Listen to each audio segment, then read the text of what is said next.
Os invito a abrir vuestras Biblias en Primera de Timoteo, capítulo 4.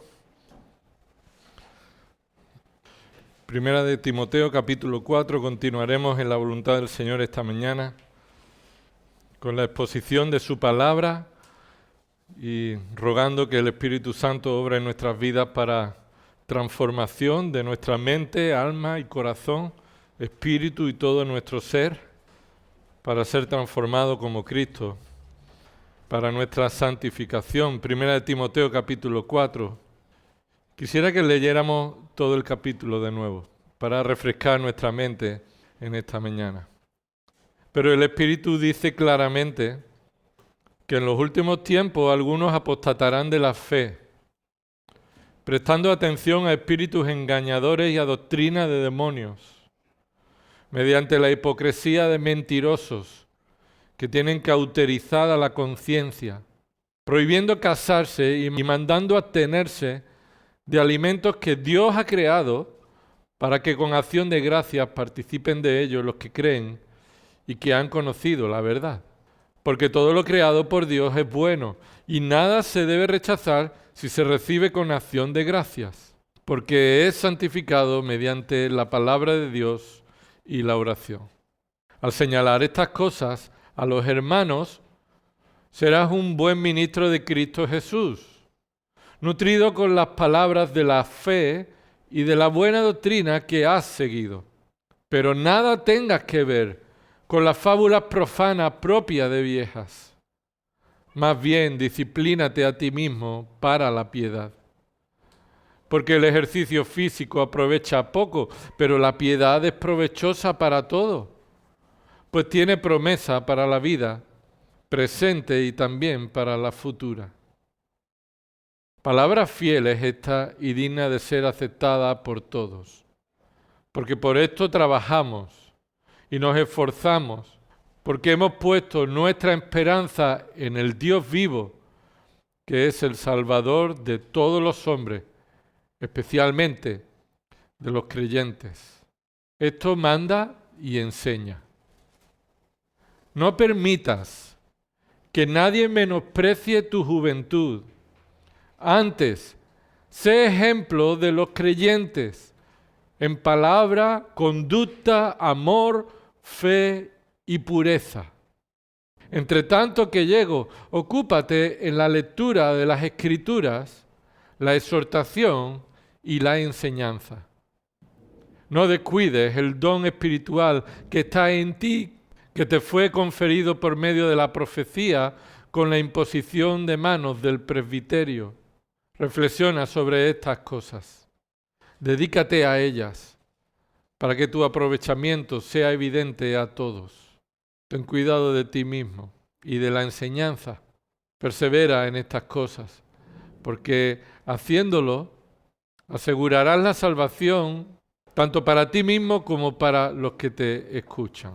Oremos. Señor, necesitamos continuamente, a cada minuto, ser iluminados por tu palabra, por tu verdad. Después de muchos días, Señor, en el que estamos viviendo en este mundo, en cada momento del día, Señor, necesitamos ser guardados, protegidos y perseverar en tu fe, en tu palabra. Señor, reconocemos en esta mañana que, de nuevo, si no es por la obra de tu Espíritu Santo, nosotros tomaríamos toda esta escritura para convertirlo en religión de hombres, para justificar nuestro pecado, para construir fábulas. Y por eso, Señor, te pedimos que sea tu Espíritu Santo quien nos ayude a entender tu verdad, a someternos a tu autoridad, a examinar nuestros corazones hasta lo más profundo y a humillarnos, Señor, reconociendo y confesando nuestro pecado delante de ti. Señor, así se confirma que en realidad somos hijos tuyos. Si es tu Espíritu Santo obrando en nosotros y no es en base a la religión de los hombres. Ayúdanos, Señor, en esta mañana y que tú recibas la gloria por medio de tu Hijo Jesucristo. Amén. La vida del creyente se caracteriza por santificación. Y Pablo se lo está diciendo aquí a Timoteo. Hay muchas cosas que arreglar en Éfeso, pero cuida de ti. Así asegurarás tu salvación, la salvación de ti mismo. Son palabras no pequeñas, ¿eh? Si Timoteo está a riesgo de no ser salvo, ¿cuánto más nosotros? Confiando en nuestras obras, confiando en nuestro testimonio visible, externo, pudiéramos estar engañándonos a nosotros mismos. La santificación del corazón caracteriza al creyente. Y hermano, esto no es para que dudes de tu salvación, es para que no te duermas en tu santificación. Es para que no te involucres en las cosas de este mundo. Es para que no te quedes solamente, como dice el versículo 6, siendo consciente de que estás siendo nutrido por la palabra, sino que el versículo 7 te dice, debes rechazar toda fábula. El Señor Jesucristo nos enseñó que es por su palabra que el Espíritu Santo nos santifica. Recuerda cómo Él oró. En Juan 17, ¿qué dijo Él? Santifícalos en tu verdad, tu palabra es verdad. Jesús cuando ora al Padre, el Padre hace lo que el Hijo le pide. Y Dios está obrando en la santificación de su iglesia, de sus hijos. Y lo hace por medio de su palabra. Y lo hace por medio de sacar a la luz, como dice Hebreos 4:12, su palabra es tan eficaz y tan útil como toda espada, como cualquier espada de dos filos. Es útil porque penetra donde nada ni nadie llega. Solo su palabra va a revelar lo que hay en tu vida y te va a exponer a que vas a tener que responder delante de Dios de si estás manteniendo en tu propia vida una parcela de pecado continuo. Y es cierto, todos somos pecadores. Pero un creyente no se caracteriza por guardar una parcela continuamente ahí, a no ser que Dios lo discipline, pero mucho riesgo corremos si estamos permitiendo en nuestra vida mantener una apariencia de creyente. Y Pablo se lo dice a Timoteo y no enfatizaremos lo suficientemente esto, ya que debemos tomar conciencia de si un siervo como Timoteo necesitaba exhortación, cuánto más tú y yo. Recuerda que aprendimos la advertencia, versículo 7. Pero nada tengas que ver. Y ese pero es que a pesar de que estás nutrido y estás haciendo una tarea de un buen ministro, no te sientas orgulloso y satisfecho por eso. Y Pablo le advierte con ese pero de una tendencia en la que Timoteo no está libre de ser tentado a influenciarse por las fábulas profanas. Además de la advertencia, vimos el peligro. ¿Cuál era el peligro? El peligro tiene que ver con fábulas profanas propias de viejas. Y no vamos a volver a hablar de esto ya que el domingo pasado lo hicimos, pero recuerda, son historias inventadas por hombres queriendo mostrar que son verdad, incluso utilizando la escritura, pero para atacar y ir en la dirección contraria de Cristo y el Evangelio. Porque Pablo escribe Romanos 4. Precisamente porque algunos trajeron esa fábula profana utilizando a Abraham, utilizando la historia pasada, la circuncisión, para decir, si tú quieres ser justificado, tienes que circuncidarte. Es sutil. Es solo un cambio de orden. Y Pablo dice, ¿y cuándo fue justificado Abraham? ¿Siendo circunciso o incircunciso? Es un detalle sutil. Siendo incircunciso. Y la circuncisión fue una marca, una señal, pero no obraba nada en él. Pero muchos tomaron eso y construyeron una fábula profana, construyendo la fábula de la salvación por las obras. Fíjate qué sutil. ¿Por qué es peligrosa esta fábula? En primer lugar, porque están dentro de ti. Porque te tienes que cuidar no solamente de las fábulas que otros inventen, sino las que tú te inventas. Recuerda que en Génesis capítulo 3, en el huerto, hay un árbol y Dios le ha dicho a Adán, de este árbol no podréis comer. De todo lo demás comeréis, pero de este árbol no podéis comer, porque el día que de él comerás, ciertamente morirás.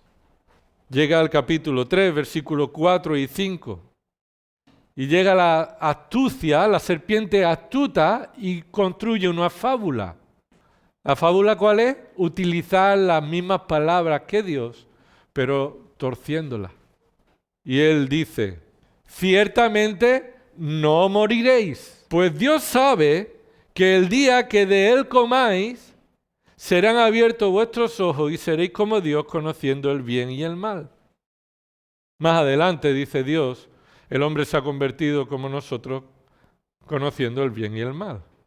Así que Satanás utiliza parte de verdad para sus propios intereses mezclándolo con mentiras. Pues le dijo, seréis como Dios, serán abiertos vuestros ojos, no moriréis. Ahí está el engaño. Y desde entonces hemos construido fábulas en nuestra mente. ¿Qué hizo Eva? Vio el árbol y lo deseó. Y cayó en la trampa de creer esa fábula. Deuteronomio capítulo 6, acompañadme aquí, porque esta tendencia que tenemos de construir fábulas no solamente la vemos en el huerto. Mira cómo en Deuteronomio capítulo 6, Dios mismo a través de su siervo está trayendo al pueblo de Israel a la evidencia y la realidad de que pronto ellos se dejarán guiar por fábulas profanas. Mira, capítulo 6, versículo 1. Estos pues son los mandamientos, los estatutos y los decretos que el Señor vuestro Dios me ha mandado que os enseñe para que los cumpláis en la tierra que vais a poseer, para que temáis al Señor tu Dios, guardando todos sus estatutos y sus mandamientos que yo te ordeno, tú y tus hijos, tus nietos, todos los días de tu vida, para que tus días sean prolongados.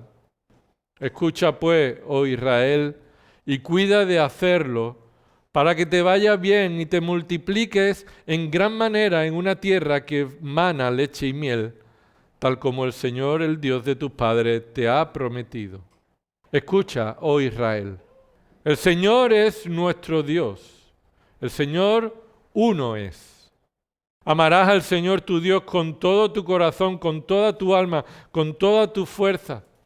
Y estas palabras que yo te mando hoy estarán sobre tu corazón y diligentemente las enseñarás a tus hijos y hablarás de ellas cuando te sientes en tu casa y cuando andes por el camino, cuando te acuestes y cuando te levantes. Y las atarás como una señal en tu mano y serán por insignia entre tus ojos. Y las escribirás en los postes de tu casa y en tus puertas. Y sucederá que cuando el Señor tu Dios te traiga a la tierra que juró a tus padres, Abraham, Isaac y Jacob, que te daría una tierra con grandes y espléndidas ciudades que tú no edificaste, y casas llenas de toda buena cosa que tú no llenaste, y cisternas cavadas que tú no cavaste, viñas y olivos que tú no plantaste, y comas y te sacies, entonces ¿qué? Ten cuidado. No sea que te olvides del Señor, que te sacó de la tierra de Egipto, de la casa de servidumbre. Temerás solo al Señor tu Dios, y a Él adorarás, y jurarás por su nombre. No seguiréis a otros dioses, a ninguno de los dioses de los pueblos que os rodean, porque el Señor tu Dios, que está en medio de ti, es Dios celoso. No sea que se encienda la ira del Señor tu Dios contra ti, y Él te borre de la faz de la tierra. No probaréis al Señor vuestro Dios, como le probasteis en Masa. Debéis guardar diligentemente los mandamientos del Señor vuestro Dios y sus testimonios y estatutos que te ha mandado. Y hará lo que es justo y bueno a los ojos del Señor, para que te vaya bien y para que entres y tome posesión de la buena tierra que el Señor juró que daría a tus padres, echando fuera a todos tus enemigos de delante de ti, como el Señor te ha dicho. Cuando en el futuro tu hijo te pregunte, ¿qué significan los testimonios, los estatutos y los decretos que el Señor nuestro Dios os ha mandado? Entonces dirás a tu hijo, Éramos esclavos de Faraón en Egipto. Y el Señor nos sacó de Egipto con mano fuerte. Además, el Señor hizo grandes y temibles señales y maravillas delante de nuestros ojos, contra Egipto, contra Faraón y contra toda su casa. Y nos sacó, escucha, y nos sacó de allí para traernos y darnos la tierra que Él había jurado dar a nuestros padres. Y el Señor nos mandó que observáramos todos estos estatutos y que temiéramos siempre al Señor nuestro Dios, para nuestro bien y para preservarnos la vida como hasta hoy. El Señor está hablando a Israel por medio de Moisés y no solamente le está dando mandamientos, ordenanzas, estatutos perpetuos para ellos, sino les está avisando de la tendencia del corazón pecaminoso. Olvidarse del Señor, olvidarse de la obra del Señor. Tu hijo te preguntará y te dirá, ¿por qué hacemos esto? Y le dice lo que tiene que decirle a sus hijos. El Señor nos sacó cuando éramos esclavos. Recuerda, ¿qué decían aquellos que escucharon a Jesús que el Hijo os libertará? ¿Qué decían? ¿Acaso hemos sido nosotros esclavos de alguien? El pueblo de Israel construye fábulas en base a su orgullo, en base a su egoísmo, en base a su arrogancia. Observa en el capítulo 8, versículo 11. Cuídate de no olvidar al Señor tu Dios, dejando de guardar sus mandamientos, sus ordenanzas, sus estatutos que yo te ordeno hoy. Aquí olvidarse está relacionado con dejar de cumplir su palabra. Cuando un creyente en esta época, no en la época del pacto de Israel, cuando en el nuevo pacto un creyente se olvida de Dios, se caracteriza por lo mismo, deja de vivir en santidad. Se ocupa y mantiene vida de pecado permitido en su vida, en lo secreto, en lo profundo del corazón. Y eso ya comienza una fábula, una historia. Mira lo que dice versículo 12. No sea que cuando hayas comido y te hayas saciado y hayas construido buenas casas y habitado en ellas, y cuando tus vacas y tus ovejas se multipliquen y tu plata y oro se multipliquen y todo lo que tengas se multiplique, entonces tu corazón se enorgullezca, se levante, se alce tu corazón y te olvides del Señor. Olvidarse del Señor es andar en fábulas que elevan tu corazón. Hemos sido salvados por gracia, pero somos fácilmente rápidos en construir y en desear méritos propios, orgullos propios. Merecemos ser tratados como yo creo que merezco. Me ofendo cuando no me tratan de esa forma. Deseo las cosas del mundo y busco formas de disfrutar de ellas aún en lo secreto. No sea que cuando tu corazón se enorgullezca y te olvides del Señor tu Dios que te sacó de la tierra de Egipto, de la casa de servidumbre. Él te condujo a través del inmenso y terrible desierto y su serpiente abrasadora y escorpiones, tierra sedienta donde no hay agua. Él sacó para ti agua de la roca del pedernal. En el desierto Él te alimentó con el maná de tus padres que no habían conocido, para humillarte y probarte y para finalmente hacerte bien. ¿Te has olvidado de eso? ¿Qué hizo Él? ¿Te has olvidado de eso? Las fábulas profanas, propias de viejas, eliminan la obra misericordiosa y de gracia que solo Él ha hecho hacia nosotros. Y construyen el orgullo de una iglesia y aún de personas que creen ser creyentes y no lo son, trayendo mérito y exaltando nuestro corazón. Mira, aquí viene una fábula profana, versículo 17. No sea que digas en tu corazón, y eso es una fábula en tu corazón. Mi poder y la fuerza de mi mano me han producido esta riqueza. Pero yo no voy a pensar eso. Yo no pienso eso. Esos son los israelitas que vaya tela como son. Con razón Dios los desechó, cuando no es verdad que los desechó para siempre. Pero tú y yo somos así. Somos así. Mi mano, mi poder, mi fuerza merecen ser aplaudidos. Versículo 18. Mas acuérdate del Señor tu Dios, porque Él es el que te da poder para hacer riquezas. Él es el que te da poder para hacer riquezas. Otra fábula profana, capítulo 9, versículo 1. Oye Israel, hoy vas a pasar el Jordán para entrar a desposeer a naciones más numerosas y más poderosas que tú. Ciudades grandes y fortificadas hasta el cielo. Un pueblo grande y alto. Los hijos de los anaceos, a quienes conoces y de quienes has oído decir. Escucha, otra fábula profana. Esta fábula profana no viene de tu corazón. La has escuchado decir. ¿Qué has escuchado decir? ¿Quién puede resistir ante los hijos de Anac? ¿Quiénes son los hijos de Anac? Los gigantes. Los que después se enfrentará David y con ellos el pueblo de Israel, esos gigantes. Pero lo que se estaba diciendo y la fama que se estaba diciendo es, ¿quién puede resistir ante los hijos de Anac? Y tú te lo crees. Y tú te lo crees. Esto es una fábula, no que te hace ser orgulloso, como hemos visto antes, mi poder y mi fuerza me ha hecho esto, sino que te hace dudar del poder de Dios. Y con un vaso de agua te ahogas, ¿verdad? Con un vaso de agua te ahogas.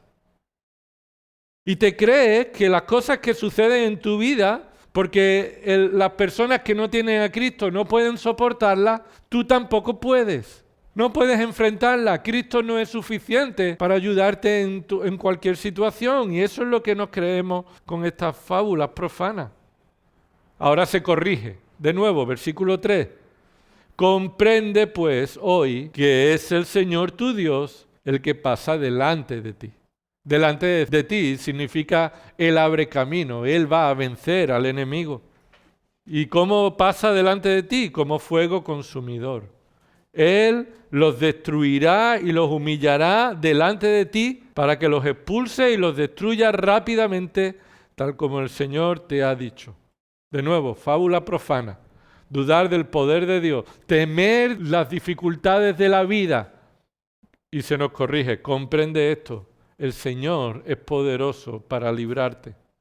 Otra fábula profana, versículo 4. No digas en tu corazón, cuando el Señor tu Dios lo haya hecho delante de ti, por mi justicia el Señor me ha hecho entrar para poseer esta tierra. Otra fábula.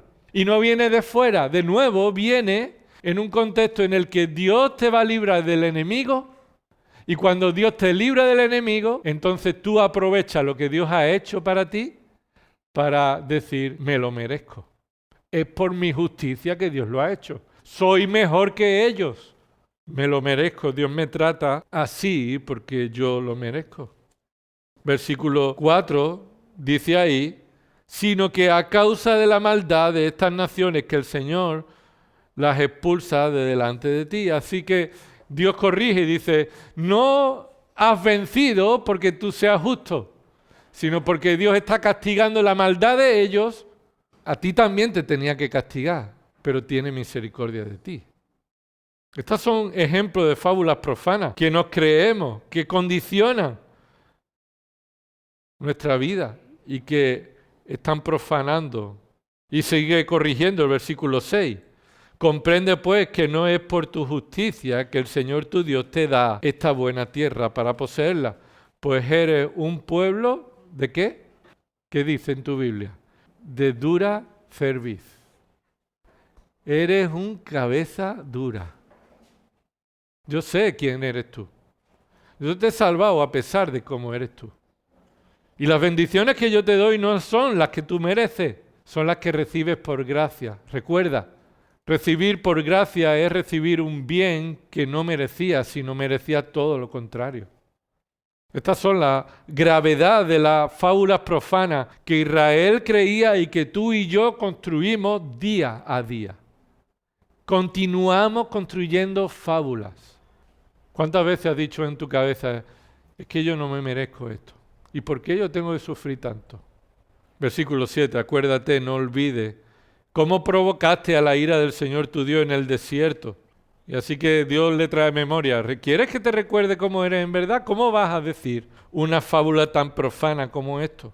Y llega a recordarle tal pecado y tal ejemplo de ser un pueblo de dura cerviz, que mira lo que llega ahí al versículo 11. Y aconteció al cabo de 40 días y 40 noches que el Señor me dio las 2 tablas de piedra, las tablas del pacto. Entonces el Señor me dijo, levántate, baja a prisa de aquí, porque tu pueblo que sacaste de Egipto se ha corrompido. Pronto se han apartado del camino que yo les había ordenado y se han hecho un ídolo de fundición. También me habló el Señor diciendo, he visto a este pueblo y en verdad es un pueblo de dura cerviz. Déjame que los destruya y borre su nombre de debajo del cielo, y de ti haré una nación más grande y más poderosa que ellos. Aquí Dios no se está echando atrás, está probando a Moisés. Y aquí continúa diciendo versículo 15, y volví y descendí, dice Moisés, del monte mientras el monte ardía en fuego y las 2 tablas del pacto estaban en mis 2 manos. Versículo 16, y vi que en verdad habíais pecado contra el Señor vuestro Dios. Os habíais hecho un becerro de fundición. Pronto os habíais apartado del camino que el Señor os había ordenado. Si vas a Éxodo contando esta historia, cuando Aarón hace ese becerro y lo hace con buril, es decir, no es verdad como él dijo que lo echó al fuego y salió así. Él lo fabricó.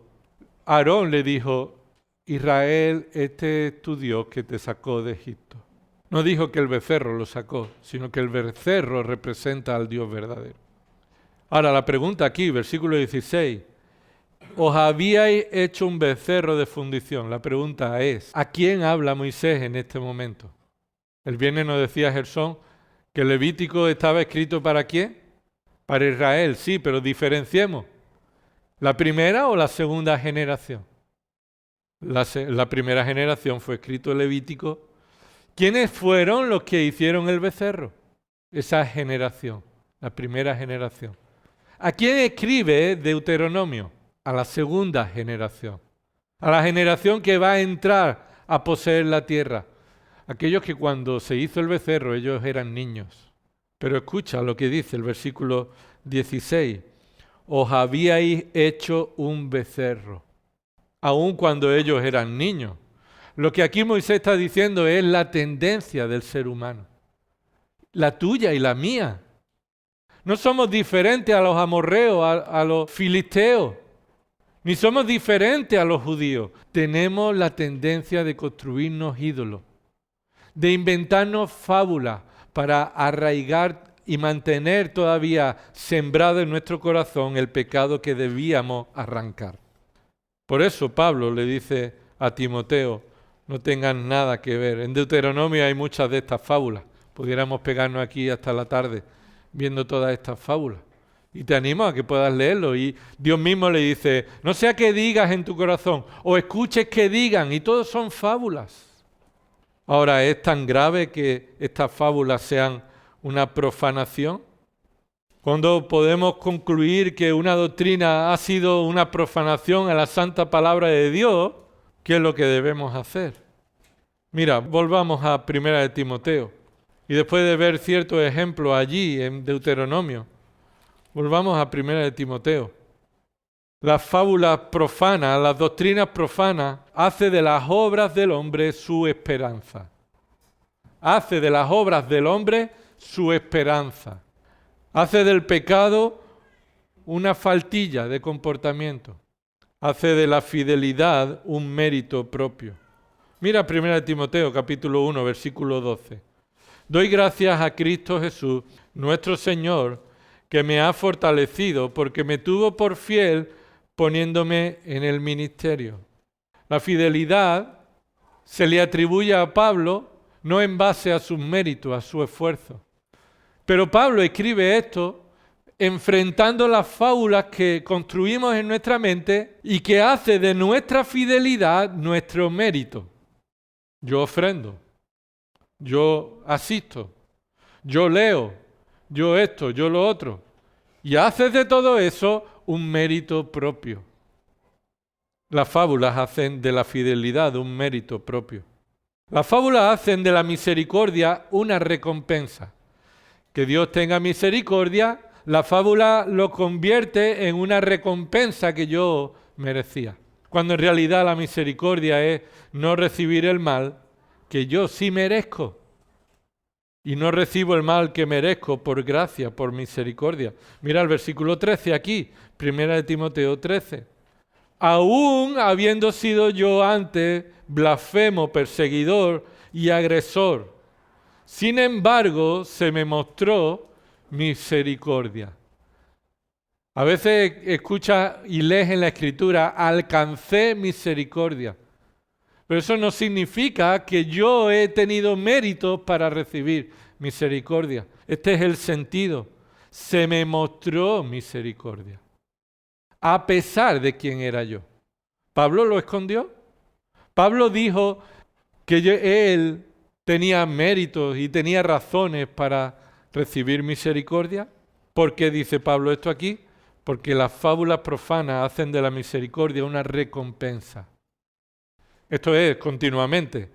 ¿Tú haces de la misericordia una recompensa?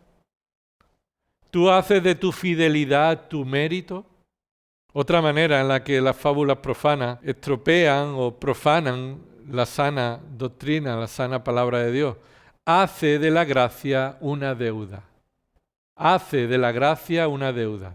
Míralo ahí en el versículo 14, justo después. Versículo 13 a la mitad, sin embargo se me mostró misericordia porque lo hice por ignorancia en mi incredulidad. Pero la gracia de nuestro Señor fue más que abundante con la fe y el amor que se hallan en Cristo Jesús. Así que no hay gracia fuera de Cristo. Se hallan en Cristo porque Él fue el sustituto perfecto en nuestro lugar. Por gracia se nos dio. Pero lo hemos leído en Romanos 4. La gracia no es una deuda. La gracia es una bendición recibida cuando yo no la merecía. Y las fábulas profanas hacen de la gracia una deuda. También las fábulas profanas hacen de la gracia una doctrina en la que nos enorgullecemos cuando es todo lo contrario. En algún momento de nuestra vida podemos sentir orgullo porque somos capaces de creer doctrinas que otros rechazan. ¿Escucha esto? Otros rechazan la doctrina de la gracia inmerecida de Dios. Que Dios escoja y salve a los que Él quiera, sin mérito alguno, a pesar de que estamos muertos en nuestros delitos y pecados. Una doctrina que muchos rechazan y tú la crees y conviertes esa fe en un orgullo propio. Soy capaz de creer algo que otros rechazan. Esto es una fábula construida en tu mente. La fábula profana hace de la oración una manera de marginar a otros. Hace de la oración una manera de marginar a otros. La oración es una bendición. Oramos al Señor y pedimos que se haga su voluntad. Pero entonces creemos que la oración es una manera de marginar y orar por uno y no orar por otro. Y castigar a otros, no orando por ellos. Por eso, capítulo 2, versículo 1 y 2, exhorto pues ante todo que se hagan rogativas, oraciones, peticiones y acción de gracia. Y no es que no hicieran eso, no es que no oraran, ya lo estudiamos en su día. Sí oraban, pero no lo hacían por todos los hombres. Versículo 1, ruego que se hagan todas estas oraciones por todos los hombres, incluidos los reyes y todos los que están en autoridad. Las fábulas profanas hacen de la oración una manera de marginar a los demás. Las fábulas profanas hacen del evangelismo una cultura moral. Hacen del evangelismo una cultura moral. Capítulo 2, versículo 3. Porque esto es bueno y agradable delante de nuestro Dios, de Dios nuestro Salvador, el cual desea que todos los hombres sean salvos y vengan al pleno conocimiento de la verdad. Porque hay un solo Dios y también un solo mediador entre Dios y los hombres, Cristo Jesús, hombre, quien se dio a sí mismo en rescate por todos, testimonio dado a su debido tiempo. Este es el evangelio que debemos predicar y es el evangelio que a veces no se predica. El evangelio que se predica hoy en día es el evangelio del esfuerzo personal, de la cultura moral y de adaptarse a un pensamiento positivo, a un pensamiento adecuado, en lugar de reconocer que no hay otro que pueda rescatarte porque estás condenado. Él te rescató, necesitas ser rescatado. El evangelio que hoy se predica es, no necesitas ser rescatado, solo necesitas amarte a ti mismo. Necesitas buscarte, encontrarte a ti mismo. Las fábulas profanas hacen del culto un teatro. Hacen del culto un teatro. Capítulo 2, versículo 8. Por consiguiente, quiero que en todo lugar los hombres oren, y no de cualquier manera, levantando manos santas, sin ira ni discusiones. ¿Por qué? Porque se había convertido el culto en un teatro. Hombres que oraban, sí, oraban, pero oraban mostrando como si no tuvieran problemas, ni pecado en su propia vida, ni discusiones con hermanos de la iglesia o de fuera. Hermanos que convirtieron el culto en un teatro de exposición propia, de oraciones largas, farisaicas, y de esconder el corazón que está todavía arraigado en el pecado. Por eso ahí dice, la manera en la que se debe orar es como fruto de la santificación en la vida. Y ese es el culto que Dios quiere. No el teatro, sino el fruto de corazones santificados. Voy a dar esa lista para aligerar. Si lees Primera de Timoteo, ves que las fábulas profanas hacen de la ropa la demostración de la piedad. Las mujeres ahí son llamadas a no mostrar la piedad con su ropa. Y las fábulas profanas llevan a las mujeres a demostrar su piedad por la manera ostentosa de vestirse y de maquillarse y de ponerse adorno. Las fábulas profanas hacen de la predicación un instrumento de falsa igualdad. Lo vuelvo a repetir, hacen de la predicación un instrumento para la falsa igualdad. ¿Por qué? Porque mujeres ahí, según el versículo 11 en adelante del capítulo 2, mujeres estaban predicando. Y se utilizaba la predicación para utilizarlo como herramienta de igualdad entre hombres y mujeres. Las fábulas profanas hacen del pastorado una herramienta del poder. Capítulo 3, versículo del 1 al 7. Pablo corrige al liderazgo que utiliza esa posición, ese ministerio, para su poder, para sus intereses. Y esos son frutos de fábulas profanas. Las fábulas profanas hacen del liderazgo espiritual una oportunidad para pecar. Una oportunidad para pecar. Porque ¿quién te va a corregir a ti? Si tú eres el que tiene responsabilidad de corregir a los hermanos, ¿quién te va a corregir? La iglesia debe corregir el liderazgo. Y el liderazgo plural está para examinarse mutuamente. Por eso oramos que el Señor lo haga en su tiempo. Porque yo lo necesito. Y necesito que la iglesia, cuando ve que el liderazgo está pecando y está desviándose, sea confrontado, porque ni yo estoy libre de ello. De utilizar el liderazgo para pecar de una manera oportuna. Las fábulas hacen de la provisión de Dios, de lo que Dios provee, un peligro que tenemos que evitar. Escucha esto, capítulo 4, lo hemos leído. ¿Qué prohibían ahí? Prohibían casarse y mandarse a abstenerse de alimentos. Las fábulas profanas te dicen lo que Dios ha hecho, tienes que evitarlo. Dios ha hecho cosas malas. El matrimonio es malo. Y hay alimentos que son malos. Y se corrige aquí. Y se dice, versículo 3, que Dios ha creado para que con acción de gracia participemos. Y las fábulas profanas hacen de la provisión de Dios, concretamente aquí, en el matrimonio y en la comida que Dios provee, algo que debes evitar, que Dios se ha equivocado, que Dios ha hecho, pero es malo. Esas son fábulas profanas. El autoexamen, la fábula profana lo hace como una anécdota. Pocas veces nos autoexaminamos, no hace falta. Dios te ha salvado como eres, Dios te ama tal como eres. Y eso lo ves en el capítulo 4, versículos 7 al 16, como lo estamos viendo. En el capítulo 5, versículo 1, las fábulas profanas hacen de la reprensión y la exhortación un látigo.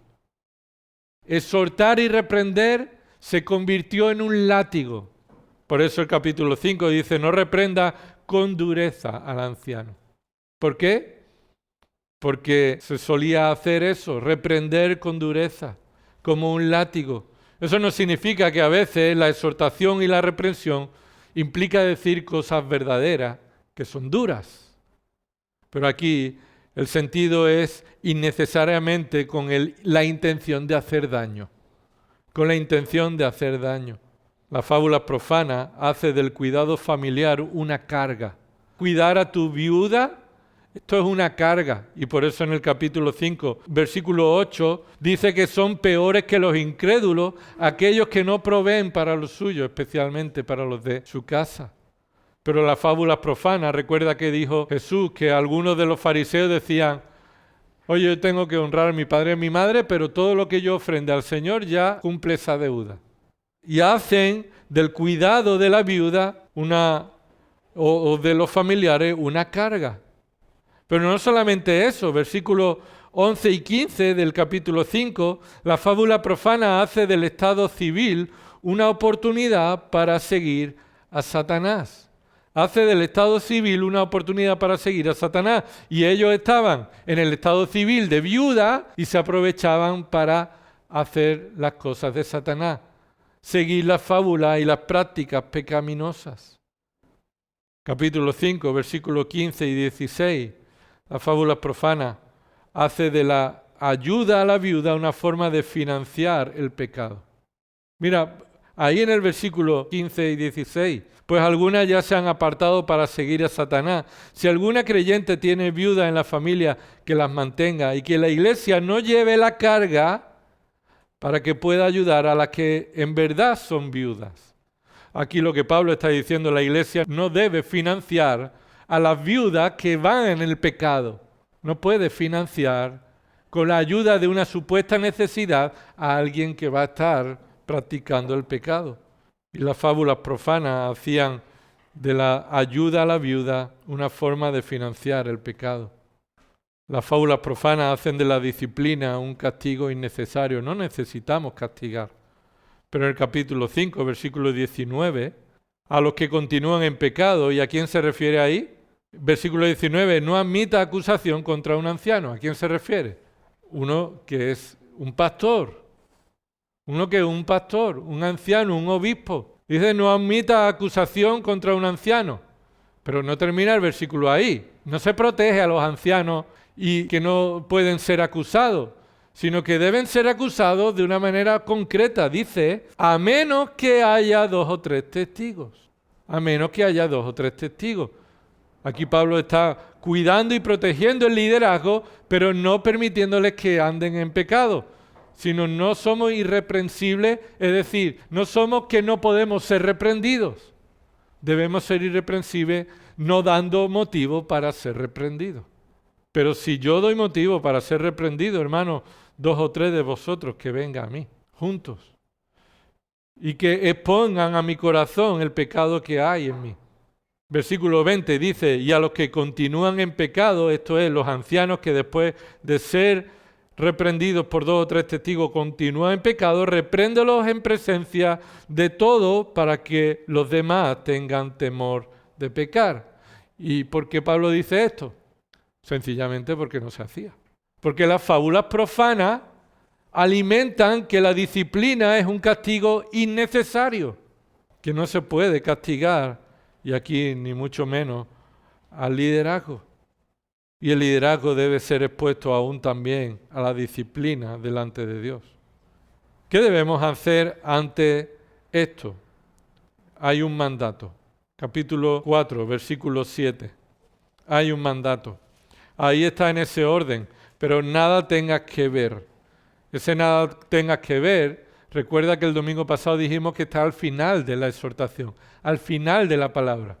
Primero en el original está, pero las fábulas profanas propias de vieja, contrastado con la sana doctrina, termina diciendo este mandato imperativo: nada tengas que ver.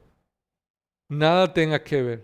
Y es curioso que es un imperativo, pero está en un modo en el que tanto tú debes evitar, como tanto debes evitar que otros te influyan. Tanto tú debes evitar en ti mismo como en lo que viene de fuera de ti. El contexto de esta carta, esa palabra, nada tengas que ver, no está bien traducido. Debería ser traducido como en el capítulo 5, versículo 11. Capítulo 5, versículo 11. Pero rehúsa poner en la lista a viudas más jóvenes.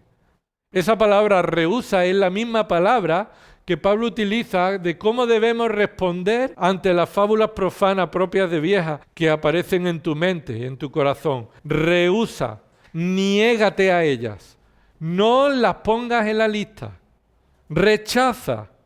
Segunda de Timoteo, capítulo 2, versículo 23, Pablo le manda a Timoteo que rechace los razonamientos necios e ignorantes, sabiendo que producen altercado. Y es la misma palabra, rechazar. Y esto nos trae a lo que en semanas anteriores hemos estudiado. El mandato es rehúsalo, córtalo y deséchalo. Córtalo y deséchalo. Como Pablo utiliza en Tito capítulo 3, versículo 10, deséchalo. No solamente desecha lo que te ofrezcan, desecha lo que ya sale de tu mente. Lo que está en tu mente y te construyes para justificar tu pecado y hacer a los demás responsables de lo tuyo, deséchalo. Es la misma palabra de poner excusas. Pon excusas para decir, eso no debo aceptarlo. Pon excusas. Así que el mandato nos indica tanto participar transmitiendo la fábula, no debes transmitir la fábula, como en no pongas oídos a las fábulas. No pongas oídos a las fábulas. Capítulo 6, versículo 11 dice, huye de estas cosas. No dice resístelas, dice corre. No dice tú puedes resistirla, te dice duda de tu resistencia, así que huye. Huye de estas cosas. Y vuelve a recordar la advertencia sobre la tentación que ofrece la doctrina extraña que das por bueno y fomenta la avaricia, el amor al dinero, la codicia por querer enriquecerse, según ese contexto, el capítulo 6, versículo del 9 al 10. Solo hay una manera de desechar las fábulas profanas. Esto te interesa, porque si hemos estado varios domingos hablando sobre las fábulas profanas, y el mandato es claro, córtalo, deséchalo, huye de él, solo hay una manera de hacerlo. Es por medio de estar satisfecho con la sana doctrina. La satisfacción con la sana doctrina. Si tú estás haciendo una dieta y estás nutriéndote bien, el peligro de esa dieta es ir a un alimento que no te conviene porque no estás satisfecho. O porque quieres satisfacer el paladar, el gusto, el placer. Porque las endivias, las judías y todas estas cosas no te satisfacen. Mira, si tú y yo nos vamos a la fábula es porque con el Evangelio no tenemos bastante. Es porque con el Evangelio de Cristo, de la gracia, la misericordia, de Cristo como sustituto y del llamado a ser santificado continuamente en nuestra vida y dependencia y el esfuerzo que eso requiere de identificar tu pecado y en dependencia del Señor arrancarlo aunque duela, tú prefieres buscar la satisfacción del engaño en otras cosas. Esta es la actitud apropiada, la de rechazar el engaño. Y uno de los engaños es ese que encontramos en Ezequiel 18.